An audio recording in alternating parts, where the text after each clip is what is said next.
Heart অ্যাটাকের পর দ্রুততম সময়ে তামিম ইকবালের চিকিৎসা কিভাবে সম্ভব হলো এবং কিভাবে এত দ্রুত তার হার্টে রিং পরানো গেল এমন প্রশ্ন জেগেছে অনেকের মনে।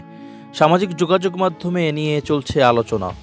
সেই প্রশ্নেরই উত্তর দিয়েছেন ঢাকার স্যার সলিমুল্লাহ মেডিকেল কলেজের হৃদরোগ বিভাগের সহকারী অধ্যাপক doctor Abrar Kaiser. Heart attack হলে যত দ্রুত সম্ভব রোগীর চিকিৎসার ব্যবস্থা করা প্রয়োজন।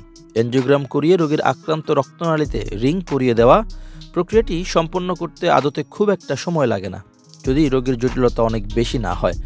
আন্তর্জাতিকভাবে এটি হার্ট অ্যাটাকের আদর্শ চিকিৎসা পদ্ধতি। তবে আমাদের দেশে অনেক রোগীকেই হাসপাতালে নিয়ে আসতে অনেকটা দেরি হয়ে যায়।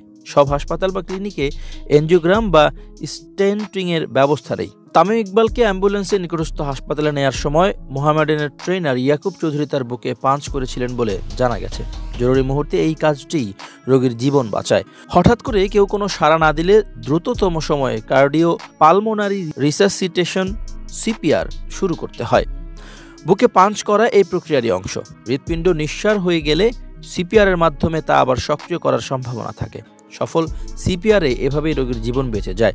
ট্রেনার ইয়াকুব চৌধুরী সময়মতো সঠিক কাজটি করেছিলেন। সাভারের নবীনগরের কেপিজে হাসপাতালে নেয়ার পর তামিম ইকবালকে লাইফ সাপোর্টে নেওয়া হয়। ওই হাসপাতালের এনজিওগ্রাম ও স্ট্যান্টিংয়ের ব্যবস্থা ছিল।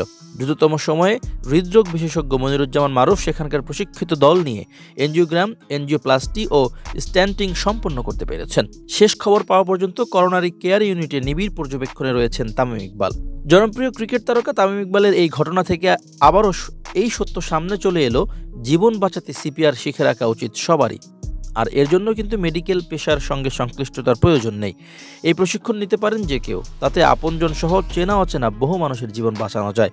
আর হার্ট অ্যাটাকের যে কোনো উপসর্গ দেখা দিলে রোগীকে দ্রুত হাসপাতালে নিয়ে যাওয়া প্রয়োজন। হার্ট অ্যাটাক হয়েছে বলে নিশ্চিত হলে চিকিৎসক দ্রুততম সময়ে প্রয়োজনীয় ব্যবস্থা নেবেন।